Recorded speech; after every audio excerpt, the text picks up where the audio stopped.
बातमीचे प्रायोजक आहेत हॉटेल रोहित। जालना जिल्ह्यातल्या भोकरदन तालुक्यातील अनवा गावात महाशिवरात्रीच्या दिवशी कैलास बोराडे यांना लोखंडी सळई गरम करून अमानुष चटके देण्यात आले। अनवा गावातील अमानुष मारहाण प्रकरणातील दुसरा आरोपी नवनाथ दौड कडून फोनवरून पैशाचं आमिष दाखवलं जात आहे। तक्रार मागे घे, तुझ्या मुलाचं शिक्षण मोफत करतो, 1.5 ते 2 लाख रुपये देतो असा दबाव टाकत असल्याचा आरोप पीडित कैलास बोराडे यांनी केलाय। माझ्या कुटुंबावर हल्ला होऊ शकतो, कुटुंबाला पोलीस संरक्षण देण्याची मागणी करीत मला न्याय मिळाला पाहिजे असं देखील कैलास बोराडे यांनी म्हटलंय। नवनाथ दौड यांना अटक न झाल्यास येत्या 10 तारखेला जिल्हाधिकारी यांनी पोलीस अधीक्षक कार्यालयावर मोर्चा काढणार असल्याचं ओबीसी नेते नवनाथ आबा वाघमारे यांनी म्हटलंय। दादा मला सांगा की शिवरात्रीच्या दिवशी नेमकं काय घडलं? नेमकं म्हणजे मी दर्शनाला गेलो दादा तिथं कुठं? आमच्या मंदिरावर, तिथं वटकेश्वर महादेव मंदिर आहे, जागरूक महादेव मंदिर चौफुलीवर। मी सिद्धेश्वर बाबाच्या तिथे दर्शनाला गेलो, तिथून आलो पालखीतून। मी म्हटलं आपण दर्शन डोळे उघडे करा, दर्शनाला जाऊ म्हटलं, दर्शनाला जाऊ म्हटलं आणि आपलं थोडं साफसफाई करू। तिथे मी सकाळी पण तिथे साबुदाणा खिचडी ती बनवून दिली त्यांना। मी म्हटलं आता आपण आपलं काम संपलं, इथलं आपण दत्रा वितरातून जाऊन येऊ तिकडून सिद्धेश्वर बाबाच्या, संध्याकाळी येऊ म्हटलं। मी संध्याकाळी गेलो, मी तिथं किती वाजता गेली? मी 9-9:30 वाजले असेल दादा मला तिकडून यात्रेतून आला पालखीतून। आल्यामुळे त्यांना मला दर्शनाला बसलो नंदीपासून मग उठून म्हटलं आता आतमध्ये जाऊ दर्शनाला। तेव्हा आतमध्ये जायची गरज नाही तुला, मादरची होता आता तसं बोलला ते मला। त्यानं पहिले सगळ्या त्या रॉड त्या उलंगणात टाकून ठेवल्या, जिथे साबुदाणा ते बनवलं आम्ही तिथं ते लालबुंद तयार करून ठेवल्या त्यांना। मग मला माहित तू मादरची लय भरपळ करतो, तुला दाखवतो मी काय येतं तुला। तुला माहित नाही आम्ही कोण आहे आमची, तुला माहिती, तुला किती वेळेस तुला माहिती असल्यावर आमच्या संग लढतो का? तुला माहित नाही आम्ही दोघं आम्ही काही बी करू शकतो। मी सुदाम दौडचं आपलं सोनू सुदाम दौड आहे, ओळखत नाही का, नवाजचा भाऊ आहे म्हणे मी काही बी करू शकतो। हे तुला पाहिजे नाही का म्हणे, हे सगळे माझ्या अंडरमध्ये, सगळं मला मंदिर माझ्या अंडरमध्ये आहे, तू काही नाही करू शकत। म्हटलं मला दर्शन करू दे, देवाचं दर्शन करायला त्याच्यातून तुमचा काय संबंध आहे देवाचा तुमचा? नाही म्हणे आतमध्ये जायचं नाही, बाया आहे आतमध्ये, बाया आहे। म्हटलं बायाला मला घंटा वाजून मी दर्शन करत चाललं, मग ऐकलं दादा त्याने बळजबरी वडत नेलं पाहिजे मला, वडत नेलं। मग ते ज्याने झटके मारत नेलं मला, तर मला ते कुठंच समजलं नाही जात की मला चटके देणार आहे का काय। त्याने जसं धरलं माझे कपडे फाडले, गळ्याला रुमाल लावला, खाली पाडलं। मग ते काय मी हिमतीने बोलायची आता हिंमत होते, मग पण मी पहिले बी त्यांच्या पाईपलाईन मुळे तसं प्रकरण घडलं होतं ना, मी थोडं घाबरलेलोच होतो। तेव्हा बी मला जेसीबी मध्ये खाली काढून टाकतो म्हणे, तुला तुम्ही केले दादागिरी का? मी दादागिरी करतो माझ्यावर? म्हणलं भाऊ मी दादागिरी करणार, मी गरीब आहे। कोण तुम्हाला म्हटलं होतं जेसीबी खाली काढतो? सोनू दौड, नवनाथ दौड बी होता। तो म्हणे तुला दाखवून देतो म्हणे मी। नवनाथ दौडने तुम्हाला काय म्हटलं होतं त्यावेळेस त्याला फोनवर सांगितलं, त्याला दाखवून दे म्हणे, जेसीबी खाली पाहून घे म्हणे, मी त्या पाठीशी पुरापुरी उभा आहे म्हणे, टाकून दे म्हणे त्याला जेसीबी खाली पाहून घे म्हणे। पण ते माझ्या छातीवर बसला, 2-3 बुक्के मारले मला पहिले, 1 महिना 1.5 महिना अगोदर। नाही, 1-1.5 महिना तुम्हाला मारलं, कोण सोबत होते त्यावेळेस? त्यांनी मग ते मला समजले, त्याने गळ्याला लावल्यामुळे मला चक्कर, सोन्याना या दौडना ते मला कस तरी म्हणजे एकदम भास झाल्या, कस तरी झालं, खाली पाडलं, मग चटकी दिली। चटकी दिल्या म्हणजे थोडस हे झालं मला। मग मी उठलो, त्याला बोलायला लागलो, तर ते म्हणे तू काही कर, तुला काही करता येत नाही म्हणे, तुला मी जीव मारू शकतो म्हणे। सोनू सुदाम दौड, मला माझ्या भावाचा पाठिंबा आहे म्हणे पुरेपूर, तू काय टोकतो पैशावर, मी चांगले तोंड बंद करू शकतो म्हणे, तू काय रे म्हणे चिल्लर म्हणे, तू चिल्लर, तुझ्याकडे काय म्हणे, तू पुरं एकूण टिकून बी माई बरोबरी करू शकत नाही। म्हणाला हाव का भाऊ, तू मोठा आहे म्हणलं, असं तर बोललो। पण तिथे ऐकायची नाही, ते लोक घाबरून गेले त्याला, ते लोक बाजूबाजूला हानगुन झाले, ते गज म्हणायचे नको रे बाळा मारवाल त्याला, ते म्हणे तुम्ही चुप बसा, तुम्हाला काय माहितीये, त्याची मोडशी जिरवतो त्याला मारूनच टाकतो।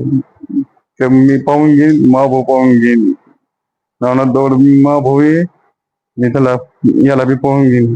त्याच्यामध्ये नवनाथ दौड आहे ना, त्याचा पण हात आहे का? मग त्याचा हात आहे म्हणून तर याची हिंमत बळ इतका भरपूर आहे, ते नसताना याची कुठे हिंमत लागणार आहे?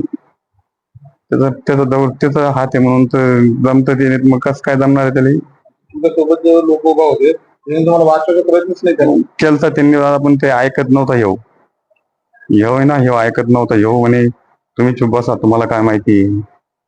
यानं मला पाडलं, पायावर पाठीवर लाथा मारल्या पहिले. मग ते काढलं त्यांनी मारलं. मग खूप गंभीर जखमी दिले, खूप त्रास झाला मला. पण ते महादेवानं मला वाचवलं. त्या बिचाऱ्यानं मला इतकं बळ दिलं की खूप बळ दिलं. त्याच्याच भरवशावर मी त्याची सेवा करतो. मला त्याचं बळ फळ मला त्याने दिलं होतं. काय वाटतं तुम्हाला, काय अपेक्षा आहेत? माझी अपेक्षा फक्त मला न्याय पाहिजे. मला त्यांनी पैशाचं पण सांगितलं, नंतर पोलीस केस केलं होतं. माझ्या फोनवर खूप स्वतः फोन केला नवनाथ दौडला, तुझे पोरं शिकवतो म्हणे 12वी लोक, तुला फुकट शिक्षण देतो, तुला काय लागलं ते देतो 1-1.5 लाख रुपये. म्हणलं भाऊ मला पैशाची गरज थोडी नाही, मी माझ्या घरचा गरीब म्हटलं. म्हणजे तू तक्रार देऊ नका असं म्हणते? हो, तुला काय लागतं मी देतो म्हणे, तुला पैसे लागले पैसे सगळं मी देतो म्हणे. तुम्हाला फोन करतोय का? हा, फोन केला त्यांनी मला. 2 पैसे आम्ही दाखवतो का? हो. काय म्हणे? 1-2 लाख रुपये देतो म्हणे तुला, तू पोरं शिकवतो 12वी लोक, तू फक्त कंप्लेंट वापस घे. म्हणलं मी घेऊ शकत नाही. म्हणलं माझे बंधू माझ्या संघ आहे म्हटलं. माझ्या बंधूने मला खूप साथ दिला म्हटलं. माझ्या समाज बांधवांना मला खूप साथ दिला. मला एक सांगा, तुम्हाला आता नवनाथ वाघमारे आणि दीपक बोराडे भेटीला आले, मला अभिमान वाटला त्यांचा, दीपक बोचा, नवनाथ बोचा, या वाघमारे साहेबाचा मला अभिमान आहे. आखे साहेबांनी मला खूप मनोबळ, त्यांनी पण खूप माझं मनोबळ वाढवलं. आणि पुढे धनगर समाज गोपीचंद दादा पडळकर यांना पण मला फोन केला बरं का. माझ्या भाऊ विष्णू सावळी यांना, मावस भावांना फोन करून सांगितलं, धीर दिला त्याला पण. ते म्हणे तू ताण नको घेऊ, त्याला तू तुझं मनोबळ वाढवला म्हणे. विष्णूंना मला खूप साथ दिला, विष्णूंना पण. दीपक भाऊ काय म्हणले तुम्ही? दीपक भाऊ म्हणे मी तुमच्या पाठीशी खंबीरपणे उभा आहे. त्यांनी विष्णू भाऊला सांगितलं. विष्णू भाऊ म्हणे आपल्या पाठीशी खूप मोठा हात आहे, ताण नको घेऊ दे, तुला मरू देत नाही म्हणे. तुला मरू दिला असतं, तुला देवता आहे त्या पाठीशी. पण आपले समाज बंधू दीपक भाऊ बोराडे यांनी आम्हाला खूप पाठबळ दिलं, खूप म्हणजे इतकं दिलं ना की सांगता शब्दामध्ये तर आपल्याला समजत. इतकं काही आपण काही शेतकरी लोक आहे, मला काही इतकं समजत नाही, बोलता येत नाही. पण त्यांचं मला पाठबळ खूप आहे.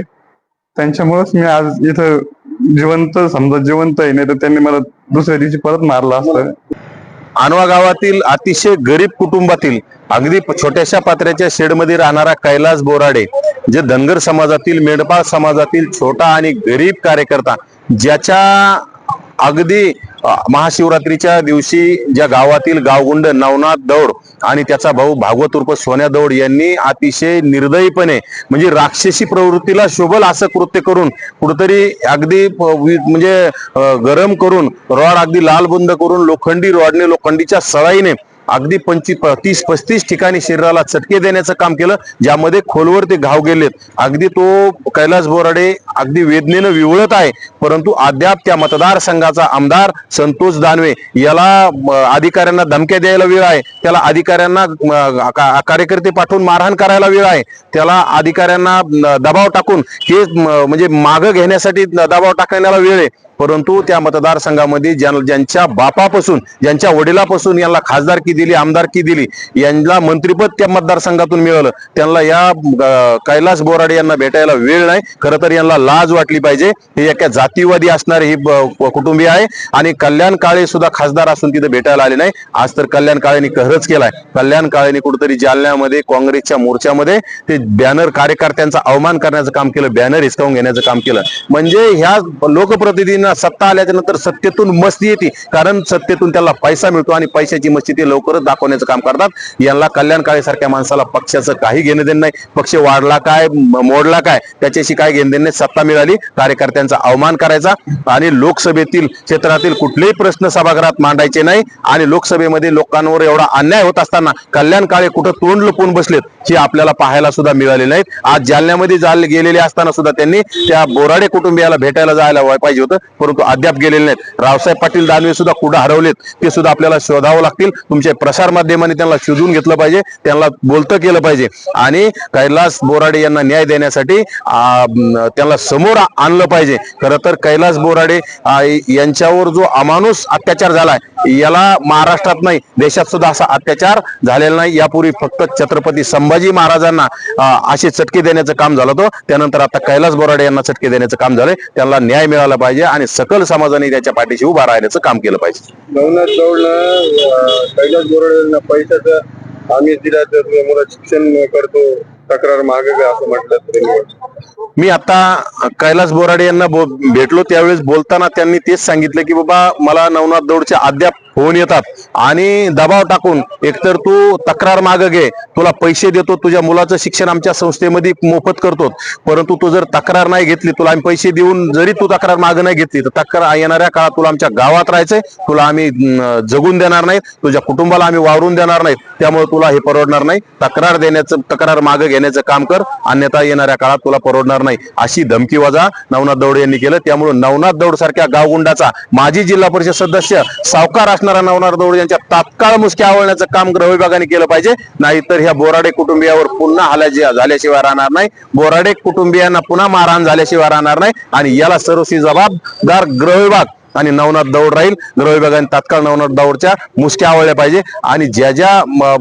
सोनिया दौड यांनी चटके देताना जेवढे लोक सोबत होते, जेवढ्या लोकांनी पकडलं त्या व्हिडिओमध्ये पाहून सर्वांवर कठोर असं गुन्हे दाखल झाले पाहिजे अशी आमची मागणी आहे. आणि येणाऱ्या काळात जर ह्या गोष्टी नाही घडल्या, जर नवनाथ दौडला अटक नाही झाली आणि ज्या व्हिडिओमध्ये ज्या लोकांनी पकडून चटके देण्याचं काम केलं याला जर अटक नाही झाली तर आम्ही येणाऱ्या काळात 10 तारखेला आम्ही अल्टिमेटम दिलेलं आहे. 10 तारखेला असा प्रचंड असा मोर्चा जिल्हाधिकारी कार्यालय आणि SP कार्यालयावर तुम्हाला झालेला पाहायला मिळेल हे आम्ही तुमच्या माध्यमातून सांगतोय.